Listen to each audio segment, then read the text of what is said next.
여러분 혹시 누가 내 치즈를 옮겼을까라는 책을 읽어보신 분 계신가요?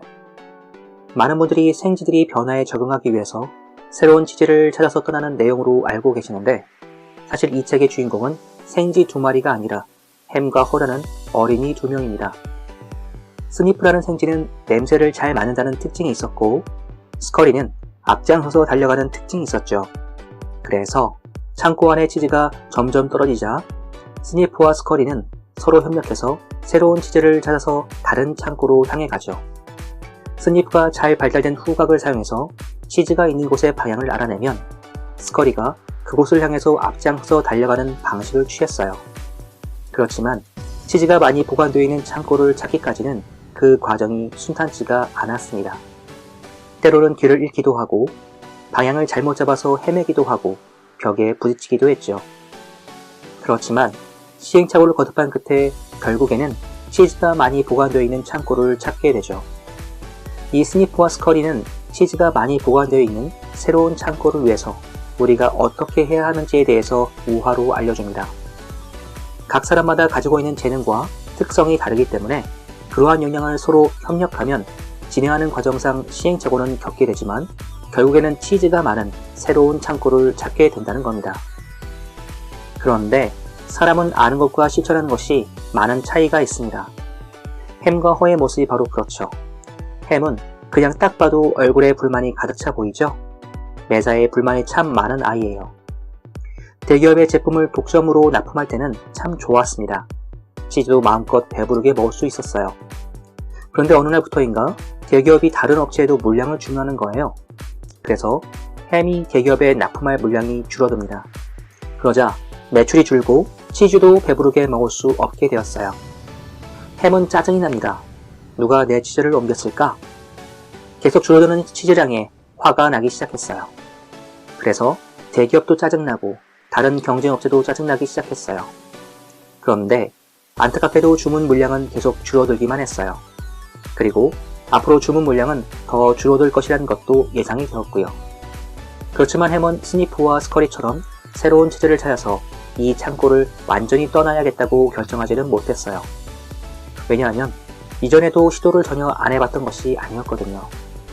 기존 제품 말고 신규 제품을 개발해 봤는데 노력 대비 성과가 별로 없는 거예요. 야근하다가 엄청 힘들었는데 말이죠. 그래서 햄은 다시 신규 제품을 개발하는 것을 주저했어요. 얼굴에는 잔뜩 누가 내 치즈를 옮겼을까 하며 불만만 가득한 채로 말이죠. 반면에 허라는 아이가 있어요. 이 아이는 계속 기존 제품에 대한 주문이 줄어들 것이라는 것을 알고 있었어요. 또 새로운 제품을 개발하는 것이 쉽지 않다는 것도 경험을 했죠. 그렇지만 포기하지 않고 끝까지 새로운 제품을 개발하는데 몰두를 합니다. 그리고 결국에 허는 신규 제품을 대기업에 납품하는 성과를 거두게 되고 주문 물량도 많이 받게 되죠. 그리고 오랫동안 안정적으로 제품을 납품하게 됩니다. 사실 중국은 본인의 약점을 잘 알고 있는 나라입니다. 역사적으로 한족이 중국 대륙의 주인이었던 적은 아주 짧은 시절 정도밖에 없다는 것도 잘 알고 있죠. 중국은 대부분 타 민족이 지배했고 한족은 농민 계급의 피지배계층으로 살았었죠. 그래서 한족 중심의 지금의 중국은 청나라도 중국사, 당나라도 중국사, 고구려도 중국사, 백제도 중국사라고 하며 다 자신들의 역사라고 조작하고 있습니다. 그러면 신분이 세탁된다고 생각하고 있죠. 그렇지만 지금은 중국이 강대국이기 때문에 주변 나라들이 중국의 역사를 왜곡해도 눈치만 보고 있는 것이 현실입니다. 보복당할까봐 두렵기 때문이죠.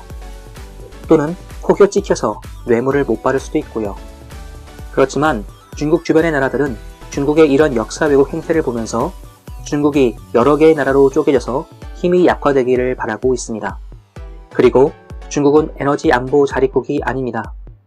위구르와 바레만 지역에서 석유가 나오기도 하지만 충분한 양은 아닙니다.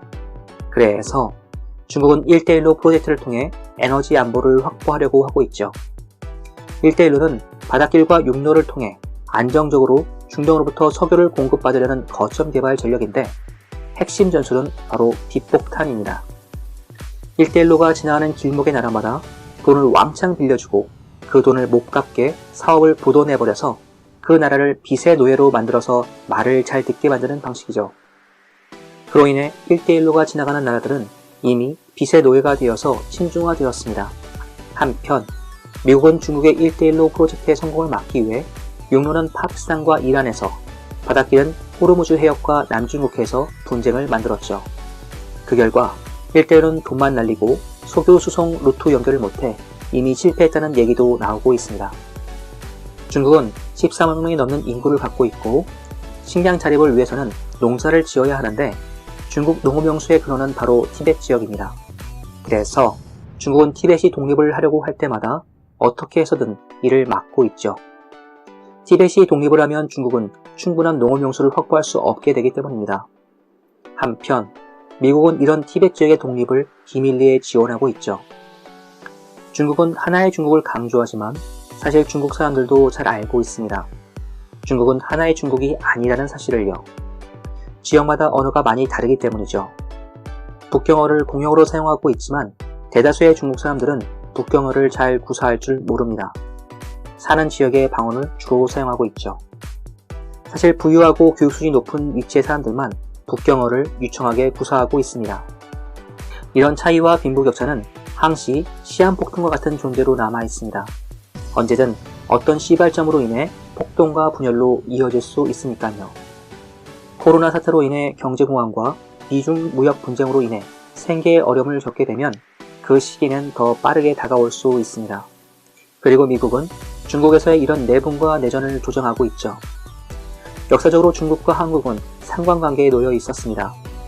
중국이 하나의 나라로 통일되고 강성해지면 한국의 세력은 약화되었고, 중국이 분열되고 여러 개의 나라로 쪼개지면 한국은 동북아의 강자로 군림했죠.